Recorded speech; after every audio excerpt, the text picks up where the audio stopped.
નમસ્કાર મિત્રો, મારી યુટ્યુબ ચેનલમાં ફરી એકવાર આપનું હૃદયપૂર્વક સ્વાગત છે। આજનો ટોપિક છે મિત્રો કે યુરિક એસિડનો પ્રોબ્લેમ આજે દિવસે ને દિવસે વધુને વધુ પ્રમાણમાં જોવા મળે છે। આપણે એવા 5 ખોરાક જે નિયમિત ખાઈએ છીએ જેના લીધે દિવસે ને દિવસે આ બીમારી વધુને વધુ જોવા મળે છે।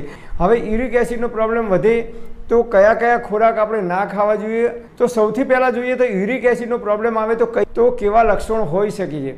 તો યુરિક એસિડનો પ્રોબ્લેમ આવે એટલે શરીરમાં બળતરા થવી, હાથ પગના સાંધા જકડાઈ જવા, સવારે ઉઠીએ એટલે પગે સોજા આવવા, પિત્ત દોષ વધે છે, ગરમી વધે છે અને એ ગરમી આપણા લોહીની અંદર જ્યારે ભળે છે, એ પિત્ત જ્યારે આપણા લોહીની અંદર ભળે છે ત્યારે અનેક પ્રકારની બીમારીઓ આવવાની શરૂઆત થઈ જાય છે। સૌથી પહેલાં તો જે લોકોને યુરિક એસિડનો પ્રોબ્લેમ છે એવા લોકોએ ચા બંધ કરવી જોઈએ। સવારે ઉઠીને તમે ચા પીતા હોય કે કોફી પીતા હોય તો તમારે સંપૂર્ણપણે ચા બંધ કરવી જોઈએ, તો જ યુરિક એસિડમાં કંટ્રોલ થશે। 50% યુરિક એસિડના રોગની અંદર તમને રાહત થશે, લાભ થશે।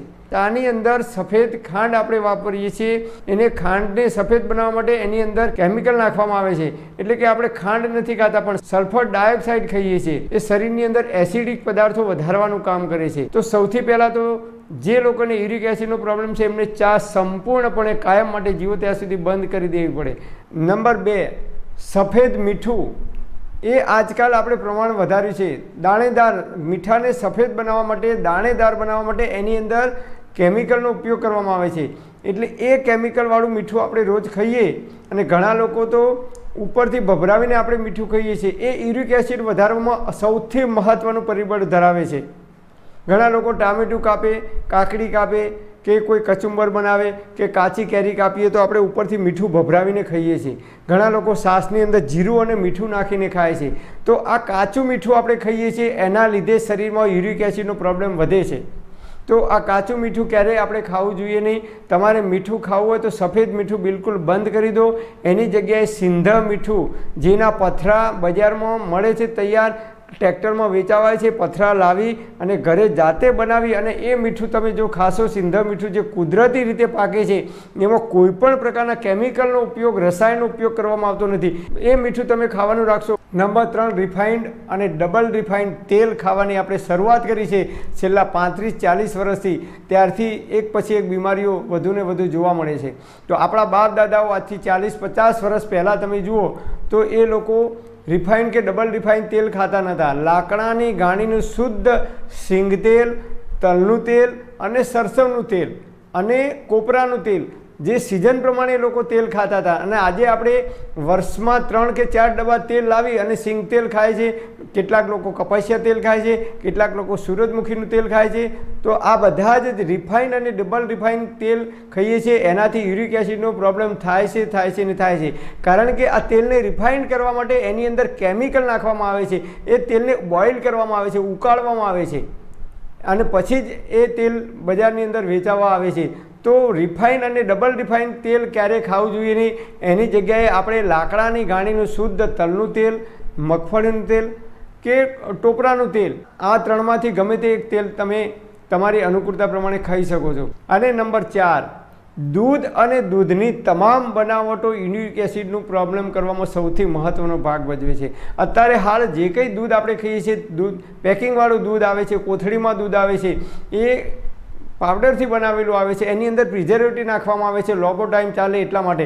અને પહેલાંના જમાનામાં આપણા બાપ દાદાઓ, વડવાઓ ભેંસ દોઈ કે ગાય દોઈ અને તાજું જ દૂધ ખાતા હતા અને રાત્રે જ ખાતા હતા। અને આજકાલ ઘણા બધા લોકો સવારે દૂધ પીવે છે। આયુર્વેદ મુજબ સવારે ક્યારેય દૂધ પીવાય નહીં। દૂધ પીવું હોય તો એ સાંજે સૂર્યાસ્ત પહેલાં ખીચડી સાથે તમે દૂધ લઈ શકો છો, અને એ દેશી ગાયનું શુદ્ધ દૂધ હોય તો એ અતિ ઉત્તમ બોડી માટે છે। ના મળે તો ભેંસનું દૂધ થોડુંક ખાઈ શકાય, પણ યુરિક એસિડનો પ્રોબ્લેમ જે લોકોને છે એમને દૂધ અને દૂધની બનાવટો એટલે કે માખણ છે, ઘી છે, પનીર છે, બટર છે, જે કંઈ દૂધમાંથી બને છે તમામ પ્રકારની બનાવટો હોય કે દૂધમાંથી બનતી જેટલી પણ મીઠાઈ હોય કે સફેદ ખાંડમાંથી બનતી જેટલી પણ મીઠાઈ હોય એ બિલકુલ બંધ કરી દેવી જોઈએ। જે લોકોને યુરિક એસિડનો પ્રોબ્લેમ થયો છે એવા લોકોએ તો સંપૂર્ણ બંધ કરવી જોઈએ। અને યુરિક એસિડથી બચવું હોય ભવિષ્યની અંદર તો પણ આ બધી આપણે આઈટમો બિલકુલ ઓછી કરી દેવી જોઈએ। એની જગ્યાએ દેશી ગાયનું શુદ્ધ ઘી તમે ખાઈ શકો છો, એ પણ ઘરે જાતે બનાવેલું હોય તો। નંબર 5, ફ્રીજનું પાણી। આજકાલ તમે જુઓ તો મોટા ભાગના બાળકો પણ ફ્રીજનું પાણી પીતા થઈ ગયા છે. મોટા ભાગના તમે કોઈ પણ જગ્યાએ આપણે સંસ્થામાં જઈએ, શાળા કોલેજોમાં જઈએ તો ત્યાં પણ વોટર કુલર મૂકેલા હોય. ગવર્મેન્ટ કોઈ પણ ઓફિસોમાં આપણે જઈએ તો ત્યાં પણ વોટર કુલર મૂકેલા હોય છે. અને જાહેર જગ્યાએ જઈએ તો અમુક મહાદેવના કે મોટા મોટા મંદિરો હોય તો એની અંદર પણ વોટર કુલર મૂકેલા હોય છે. એટલે આજકાલ છેલ્લા 30-35 વર્ષથી આપણે ફ્રીજનું ઠંડુ પાણી પીવાની શરૂઆત કરી દીધી છે. ફ્રીજનું ઠંડુ પાણી જિંદગીમાં જીવો ત્યાં સુધી ક્યારેય પીવાય નહીં. એ આપણી બોડીને ભયંકર નુકસાન કરે છે, આપણી ઇમ્યુનિટી ડાઉન કરે છે, રોગ પ્રતિકારક શક્તિ ડાઉન કરે છે, આપણી જઠરાગ્નિને મંદ પાડે છે. એમાંથી ધીમે ધીમે કબજિયાત થવાની શરૂઆત થઈ જાય છે. તો ફ્રીજનું પાણી ઠંડુ ક્યારેય પીવું નહીં તો યુરિક એસિડનો પ્રોબ્લેમ હોય એ લોકોને 100% યુરિક એસિડના પ્રોબ્લેમમાં વધારો થઈ શકે છે. તો આ 5 વસ્તુથી બચવું જોઈએ. હવે યુરિક એસિડનો પ્રોબ્લેમ થયો હોય તો નિર્દોષ એવી ઔષધિ છે, આયુર્વેદમાં આપણા ઋષિઓએ બતાવેલી છે. નંબર 1 ઉપર આવે છે ધાણા. જી હા મિત્રો, આપણે છાશમાં ધાણા જીરું નાખીને ખાઈએ છીએ ને, તો એ ધાણા આવે છે અને 1 ગ્લાસ પાણી લેવાનું, એની અંદર 1 ચમચી ધાણા અધકચરા ખાંડી અને એની અંદર નાખી દેવાના. પછી 1 ગ્લાસ પાણીને ઉકાળવાનું.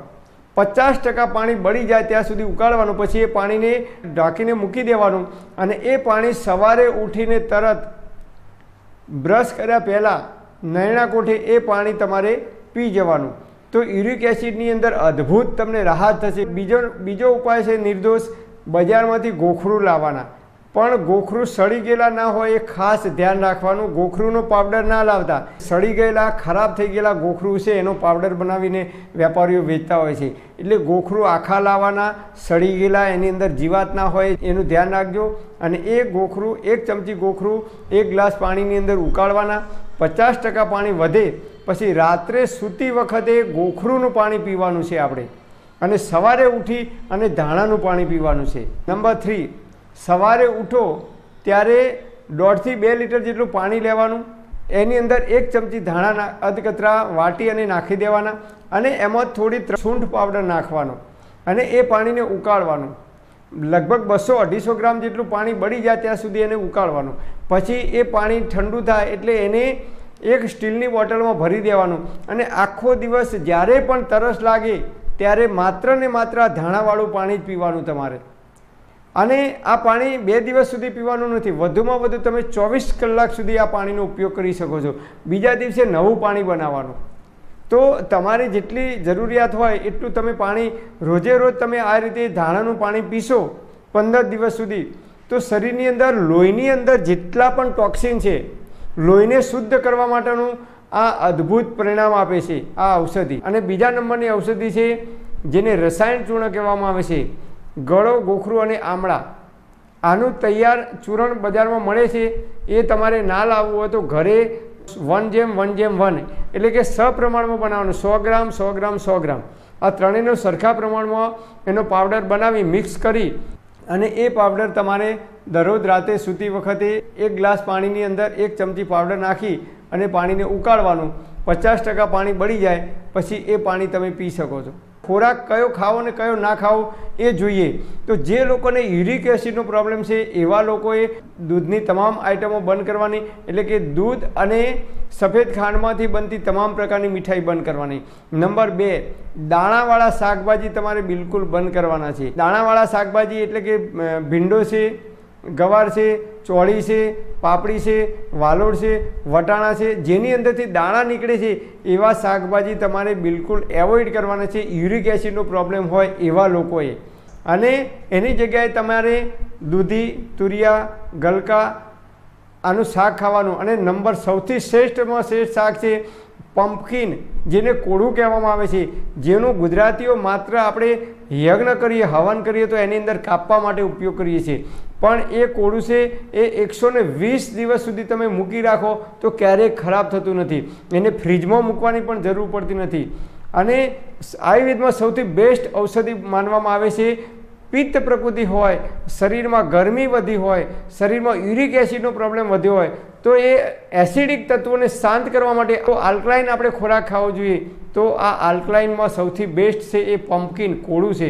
તો કોળાનો જ્યુસ પણ આપણે અડધો ગ્લાસ રોજ પી શકાય, અથવા કોળાનું શાક તમે નિયમિત ખાવાનું રાખશો તો બોડી માટે અતિ ઉત્તમ ફાયદાકારક છે. તો આપણે વેલાવાળા શાકભાજી ખાવા જોઈએ, દાણાવાળા શાકભાજી અવોઇડ કરવા જોઈએ. બાજરીનો રોટલો એ ઉષ્ણ છે, દહીં એ ગરમ છે, ઉષ્ણ નહીં અતિ ઉષ્ણ છે, તો દહીં પણ ના ખાવું જોઈએ. ભીંડો, રીંગણ, આ જે ગરમ પદાર્થો છે એ ગરમ પદાર્થોનું સેવન આપણે યુરિક એસિડનો પ્રોબ્લેમ હોય એવા લોકોએ બિલકુલ ના કરવું જોઈએ. તો આટલે આપણે ખોરાકમાં પરિવર્તન કરીશું, પ્રકૃતિના નિયમોનું પાલન કરીશું, તો જ્યાં સુધી જીવીશું ત્યાં સુધી તંદુરસ્ત અને નિરોગી રહી શકીશું. પણ હા મિત્રો, તમારે કોઈ ડૉક્ટરની કે વૈદ્યની દવા ચાલતી હોય કે કોઈ લાંબા ગાળાની બીમારી હોય તો તમારે ડૉક્ટર કે નિષ્ણાત વૈદ્યની સલાહ લીધા પછી જ આ પ્રયોગ કરવા માટે વિનંતી. પરમપિતા પરમાત્મા આપ સર્વેને તંદુરસ્ત અને નિરોગી રાખે એવી હૃદયપૂર્વક મારી પ્રાર્થના. Thanks for watching my video. Thank you.